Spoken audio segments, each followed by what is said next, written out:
ಪ್ರಿಯ ವೀಕ್ಷಕರೇ, ವಿಜಯ ವಿಶ್ವವಾಣಿಗೆ ಸ್ವಾಗತ. ನಾನು ನಾಗೇಶ್. ರಾಜ್ಯದ ರಾಜಧಾನಿ ಬೆಂಗಳೂರಿನಲ್ಲಿರುವ ರಸ್ತೆಗಳ ಒಟ್ಟು ಉದ್ದ 16,000 ಕಿಲೋಮೀಟರ್ಗಳು. ಇವುಗಳಲ್ಲಿ ಮುಖ್ಯ ರಸ್ತೆಗಳ ಉದ್ದ 1,700 ಕಿಲೋಮೀಟರ್ಗಳು. ಈ ರಸ್ತೆಗಳನ್ನು ಒಂದೇ ಸಾಲಿನಲ್ಲಿ ಜೋಡಿಸಿಟ್ರೆ ದೆಹಲಿ ಸನಿಹದ ಆಗ್ರಾ ಪಟ್ಟಣವನ್ನ ತಲುಪುವಷ್ಟು ದೂರದ್ದಾಗುತ್ತದೆ.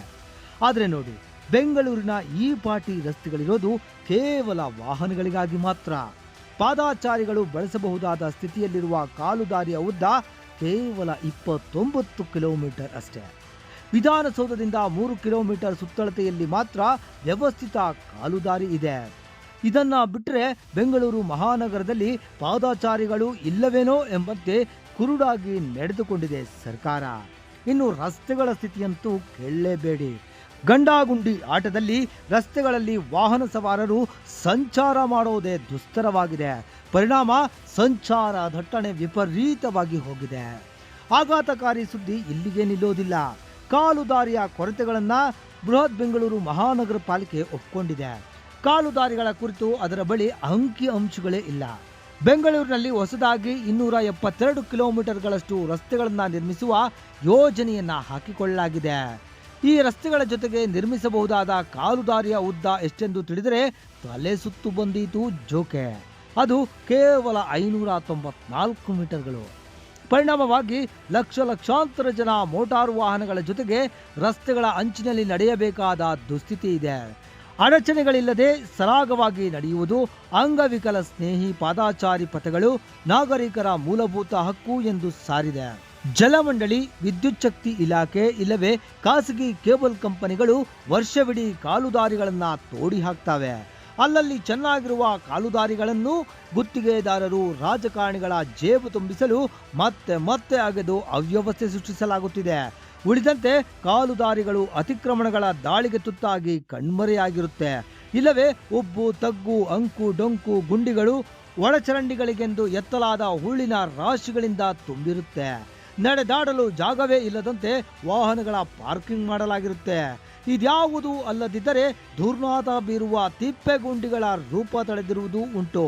ಹೀಗಾಗಿ ಬೆಂಗಳೂರಿನ ಕಾಲುದಾರಿಗಳು ಪಾದಾಚಾರಿಗಳ ಪಾಲಿನ ದುಸ್ವಪ್ನ. ಅಂಗವಿಕಲ ವ್ಯಕ್ತಿಗಳು ರಸ್ತೆಗೆ ಇಳಿಯುವುದೇ ಅಸಾಧ್ಯ ಎನ್ನುವಂತಾಗಿ ಬಿಟ್ಟಿದೆ. ಯಾವ ಸರ್ಕಾರಗಳು ಬಂದರೂ ಬೆಂಗಳೂರಿನ ರಸ್ತೆಗಳು ರಿಪೇರಿಯಾಗುವುದಿಲ್ಲ. ಇನ್ನು ಕಾಲುದಾರಿಗಳನ್ನಂತೂ ಕೇಳೋರೇ ಇಲ್ಲದಂತಾಗಿದೆ. ಬೆಂಗಳೂರಿನ ಅಂದಾಜು ಜನಸಂಖ್ಯೆ 120 ಕೋಟಿ ಆದರೆ ಈ ಮಹಾನಗರದಲ್ಲಿ ನೋಂದಣಿ ಮಾಡಿಸಲಾಗಿರುವ ಒಟ್ಟು ಮೋಟಾರು ವಾಹನಗಳ ಸಂಖ್ಯೆ 1.20 ಕೋಟಿ. ಅನಧಿಕೃತವಾಗಿ ವಾಹನಗಳು 16,000 ಎನ್ನಲಾಗಿದೆ. ವಯಸ್ಸಾದವರು, ವಿದ್ಯಾರ್ಥಿಗಳು ಹಾಗೂ ಗತಿಹೀನ ಜನ ಸಮುದಾಯಗಳು ಬಹುತೇಕ ಅವಲಂಬಿಸಿರುವುದು ಕಾಲ್ನಡಿಗೆಯನ್ನೇ. ಬೆಂಗಳೂರಿನಲ್ಲಿ ಇಂತಹವರ ಸಂಖ್ಯೆ ಲಕ್ಷಾಂತರ. ನಡೆಯಲು ಲಾಯಕ್ಕಾದ ಫುಟ್ಪಾತ್ಗಳಿಲ್ಲದೆ ಪಾದಾಚಾರಿಗಳು ರಸ್ತೆಗಿಳಿದು ನಡೆಯುತ್ತಿರುವ ಕಾರಣ ಅಪಘಾತಗಳು ಹೆಚ್ಚುತ್ತಿವೆ. ಫುಟ್ಪಾತ್ಗಳಿಗೂ ಪಾದಾಚಾರಿಗಳು ಅಪಘಾತಗಳಲ್ಲಿ ಪ್ರಾಣ ಕಳೆದುಕೊಳ್ಳುವುದಕ್ಕೂ ನೇರ ಸಂಬಂಧವಿದೆ. ವರ್ಷಕ್ಕೆ 250ಕ್ಕೂ ಹೆಚ್ಚು ಮಂದಿ ಇಂತಹ ಅಪಘಾತಗಳಲ್ಲಿ ಪ್ರಾಣ ಕಳೆದುಕೊಳ್ಳುತ್ತಿರೋದು ಘನತೆಯ ಸಂಗತಿಯೇನಲ್ಲ. ಪೇಟೆ, ಪಟ್ಟಣಗಳು ಮತ್ತು ಮಹಾನಗರಗಳಲ್ಲಿ ಸರಾಗವಾಗಿ ನಡೆಯಬಲ್ಲ ಕಾಲುದಾರಿಯ ಸೌಲಭ್ಯವು ಮೂಲಭೂತ ನಾಗರಿಕ ಸೌಕರ್ಯವೇ ವಿನಃ ವಿಲಾಸ ವೈಭೋಗವಲ್ಲ. ಭಾರತದ ಕೇವಲ 30ರಷ್ಟು ನಗರಗಳು ಮಾತ್ರವೇ ಪಾದಾಚಾರಿ ಪಥಗಳನ್ನು ಹೊಂದಿವೆ. ಕಾಲುದಾರಿಗಳು ಸಾರ್ವಜನಿಕರ ಆರೋಗ್ಯವನ್ನು ಹೆಚ್ಚಿಸುತ್ತವಲ್ಲದೆ ವಾಯುಮಾಲಿನ್ಯವನ್ನು ತಗ್ಗಿಸುತ್ತೆ.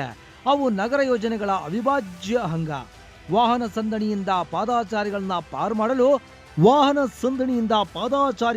ಪಾರು ಮಾಡಲು ಸಿಂಧೂ ಕೊಳ್ಳವು ಸೇರಿದಂತೆ ಬಹುತೇಕ ಪ್ರಾಚೀನ ನಾಗರಿಕತೆಗಳು ಕಾಲುದಾರಿಗಳನ್ನು ನಿರ್ಮಿಸಿದ್ದವೆಂಬ ಸಂಗತಿ ಸಿದ್ಧಗೊಂಡಿದೆ. ಕಾಲುದಾರಿಗಳು ಮೋಟಾರು ವಾಹನಗಳ ಮೇಲಿನ ಅವಲಂಬನೆಯನ್ನ ತಗ್ಗಿಸುತ್ತೆ. ಕಾಲ್ನಡಿಗೆಯ ಹುಮ್ಮಸ್ಸು ಹೆಚ್ಚಿಸಿ ಕಾರ್ಬನ್ ಮಾಲಿನ್ಯವನ್ನ ಕುಂದಿಸುತ್ತೆ. ವ್ಯಾಪಾರ ವಹಿವಾಟನ್ನ ಹೆಚ್ಚಿಸುತ್ತದೆ. ಮನುಷ್ಯರು ಸ್ವಭಾವತಃ ಪಾದಾಚಾರಿಗಳು. ಕಾರುಗಳೇ ಕಾಲುಗಳು ಎನಿಸಿರುವ ಲಾಸ್ ಏಂಜಲ್ಸ್ ನಂತಹ ನಗರಗಳಲ್ಲಿಯೂ ಕಾಲುದಾರಿಗಳು ಅನಿವಾರ್ಯ ಎನಿಸಿಕೊಂಡಿದೆ. 2050ರ ವೇಳೆಗೆ ಜಾಗತಿಕ ಜನಸಂಖ್ಯೆಯ ಸಂಖ್ಯೆ 70% ಜನ ನಗರವಾಸಿಗಳಾಗಿದ್ದಾರೆ ಎಂಬುದು ವಿಶ್ವಸಂಸ್ಥೆಯ ಅಂದಾಜು. ದಿನನಿತ್ಯದ ಅಗತ್ಯತೆಗಳನ್ನು ಕಾಲ್ನಡಿಗೆಯ ಅಂತರದಲ್ಲೇ ಕಲ್ಪಿಸಬೇಕೆಂಬುದು ಸ್ಮಾರ್ಟ್ ಸಿಟಿಗಳ ಮೂಲ ಉದ್ದೇಶಗಳಲ್ಲೊಂದು. ನಗರಗಳು ಕೊಳೆತು ಕೊಂಪೆಗಳಾಗುವುದನ್ನು ತಡೆಯಲು ಮುಖ್ಯ ಅಪಾಯ ಪಾದಾಚಾರಿ ವಲಯಗಳ ನಿರ್ಮಾಣ. ನಗರಗಳು, ಮಹಾನಗರಗಳು ಹೆಚ್ಚು ದಟ್ಟವು, ಹೆಚ್ಚು ಹಸಿರುಭರಿತವೂ ಆಗಿ ಹೆಚ್ಚಾಗಿ ಎಲ್ಲರನ್ನ ಒಳಗೊಳ್ಳುವ ವಿನ್ಯಾಸಗಳನ್ನು ಹೊಂದುತ್ತಾ ನಡೆಯಬೇಕಿದೆ. ಈ ಎಲ್ಲ ಅಂಶಗಳ ಅಡಿಗಲ್ಲು ಪಾದಾಚಾರಿ ಪಥಗಳು. ಆಧುನಿಕ ಪಾದಾಚಾರಿ ಪಥಗಳು ಸೈಕ್ಲಿಂಗ್ ಲೈನ್ಗಳನ್ನು ಹೊಂದಿರಬೇಕಾಗುತ್ತೆ. ನಗರಗಳ ನಿಜವಾದ ಸಂಚಾರಿ ಅಭಿವೃದ್ಧಿ ಎಂದರೆ ಅದರ ಅನುಕೂಲಕರ ಫುಟ್ಪಾತ್ಗಳೇ ವಿನಃ ಫ್ಲೈಓವರ್ಗಳು, ಎಕ್ಸ್ಪ್ರೆಸ್ ವೇಗಳಲ್ಲ. ಪಾದಾಚಾರಿ ಪಥಗಳಿಗೆ ಗೌರವ, ಮನ್ನಣೆ ಹೆಚ್ಚಬೇಕು.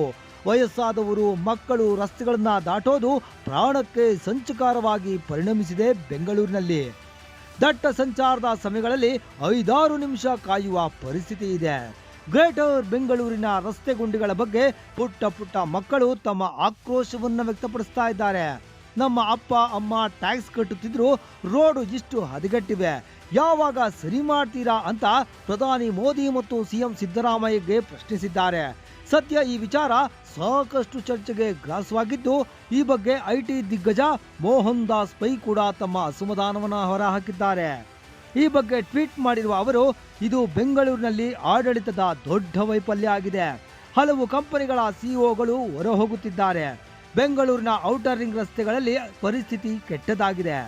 ದಯವಿಟ್ಟು ಮಧ್ಯಪ್ರವೇಶ ಮಾಡುವಂತೆ ಮನವಿ ಮಾಡಿದ್ದು, ಬೆಂಗಳೂರು ನಗರಾಭಿವೃದ್ಧಿ ಸಚಿವ ಡಿಸಿಎಂ ಡಿಕೆ ಶಿವಕುಮಾರ್ಗೆ ಟ್ಯಾಗ್ ಮಾಡಿದ್ದಾರೆ. ಭಾರತದ ಪ್ರಮುಖ truck digital tracking platform BlackBuck company ಕೆಟ್ಟ ರಸ್ತೆಯ ಕಾರಣ ನೀಡಿ ಬೆಂಗಳೂರನ್ನ ತೊರೆಯುವ ಎಚ್ಚರಿಕೆ ನೀಡಿದೆ. ಸುಮಾರು 1 ದಶಕದ ಕಾರ್ಯಾಚರಣೆಯ ನಂತರ ಬೆಳ್ಳಂದೂರಿನಲ್ಲಿರುವ ತನ್ನ ಔಟರ್ ರಿಂಗ್ ರೋಡ್ ಕಚೇರಿಯನ್ನ ತೊರೆಯುವುದಾಗಿ 10,900 ಕೋಟಿ ರೂಪಾಯಿ ಮೌಲ್ಯದ ಬ್ಲ್ಯಾಕ್ ಬಗ್ ಕಂಪನಿಯ ಸಿಇಒ ರಾಜೇಶ್ ಜಬುಚಿ ಹೇಳಿದ್ದಾರೆ. ಈ ಸಂಬಂಧ ಸಾಮಾಜಿಕ ಜಾಲತಾಣದಲ್ಲಿ ಪೋಸ್ಟ್ ಮಾಡಿದ ಅವರು, ಬೆಳ್ಳಂದೂರು ಕಳೆದ 9 ವರ್ಷಗಳಿಂದ ನಮ್ಮ ಕಚೇರಿ ಪ್ಲಸ್ ಮನೆಯಾಗಿತ್ತು. ಆದರೆ ಇನ್ನು ಮುಂದೆ ಇಲ್ಲಿ ಮುಂದುವರಿಯುವುದು ತುಂಬಾ ಕಷ್ಟ. ನಾವು ಇಲ್ಲಿಂದ ಹೊರ ಹೋಗಲು ನಿರ್ಧರಿಸಿದ್ದೇವೆ ಎಂದು ಹೇಳಿದ್ದಾರೆ. ನನ್ನ ಸಹೋದ್ಯೋಗಿಗಳಿಗೆ ಸರಾಸರಿ ಪ್ರಯಾಣ 1.5 ಗಂಟೆ ಆಗ್ತಿದೆ.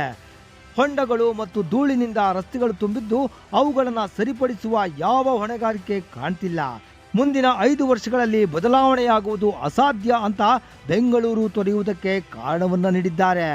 ರಾಜೇಶ್ ಯಬಚಿ ಅವರ ಪೋಸ್ಟ್ಗೆ ಆಂಧ್ರ ಪ್ರದೇಶದ ಸಿಎಂ ಚಂದ್ರಬಾಬು ನಾಯ್ಡು ಅವರ ಪುತ್ರ, ಮಾಹಿತಿ ತಂತ್ರಜ್ಞಾನ ಖಾತೆಯ ಸಚಿವ ನಾರಾ ಲೋಕೇಶ್ ಪ್ರತಿಕ್ರಿಯಿಸಿ, ನಿಮ್ಮ ಕಂಪನಿಯನ್ನ ವೈಜಾಗ್ಗೆ ಸ್ಥಳಾಂತರಿಸಬಹುದೇ?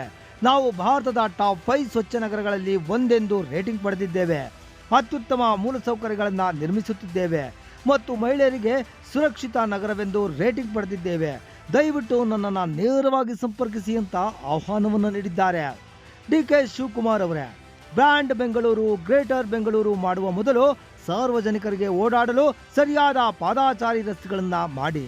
ಒಬ್ಬರು ರಸ್ತೆ ಮಾಡಿದ್ರೆ ಮತ್ತೊಂದು ಇಲಾಖೆ ಅಗಿಯುತ್ತೆ, ಮತ್ತೆ ಅದನ್ನ ಮುಚ್ಚುವ ಗೋಜಿಗೆ ಹೋಗಲ್ಲ. ಇನ್ನು ರಸ್ತೆ ಬದಿಯ ಮಳಿಗೆಗಳನ್ನಿಟ್ಟುಕೊಂಡವರು ಫುಟ್ಪಾತ್ ಅನ್ನ ಅತಿಕ್ರಮಿಸಿಕೊಂಡಿರ್ತಾರೆ. ಬೀದಿ ಬದಿ ವ್ಯಾಪಾರಿಗಳು ಫುಟ್ಪಾತ್ನಲ್ಲೇ ಅಂಗಡಿ ತೆರೆದಿರುತ್ತಾರೆ. ಬೀದಿ ಬದಿ ವ್ಯಾಪಾರಿಗಳಿಗೆ ಪರ್ಯಾಯ ವ್ಯವಸ್ಥೆ ಕಲ್ಪಿಸಬೇಕಿದೆ. ಫುಟ್ಪಾತ್ನಲ್ಲಿ ಇನ್ನೂ ಹಲವರು ವಾಹನ ಪಾರ್ಕಿಂಗ್ ಮಾಡಿರುತ್ತಾರೆ. ಇವುಗಳನ್ನು ತೆರವುಗೊಳಿಸಬೇಕಾದ ಅನಿವಾರ್ಯತೆ ಇದೆ. ಜನಸಾಮಾನ್ಯರು ಫುಟ್ಪಾತ್ನಲ್ಲಿ ನಡೆಯಲು ಸ್ಥಳವಿಲ್ಲದೆ ಪರದಾಡುವಂತಾಗಿದೆ. ರಸ್ತೆಗಳ ಸ್ಥಿತಿಯನ್ನು ಸುಧಾರಿಸಬೇಕಿದೆ. ಗುಂಡಿಗಳನ್ನು ಮುಚ್ಚುವ ನೆಪದಲ್ಲಿ ದೋಚುವ ಬದಲು ಪ್ರಾಮಾಣಿಕತೆಯನ್ನ ಮೆರೆಯಬೇಕಿದೆ. ಮೊದಲು ಇದಕ್ಕೆ ಪರಿಹಾರ ಒದಗಿಸಿಕೊಡಬೇಕಿದೆ. ಇಲಾಖೆಗಳ ಸಮನ್ವಯ ಸಾಧಿಸಬೇಕಿದೆ. ಸಾಧ್ಯವಾದರೆ ದಂಡಾಸ್ತ್ರ ಪ್ರಯೋಗದ ಅಗತ್ಯವೂ ಇದೆ. ಇದಾಗದಿದ್ದರೆ ಎಲ್ಲ ಉದ್ಯಮಗಳು ಬೆಂಗಳೂರನ್ನ ತೊರೆಯೋದಂತೂ ಗ್ಯಾರಂಟಿ.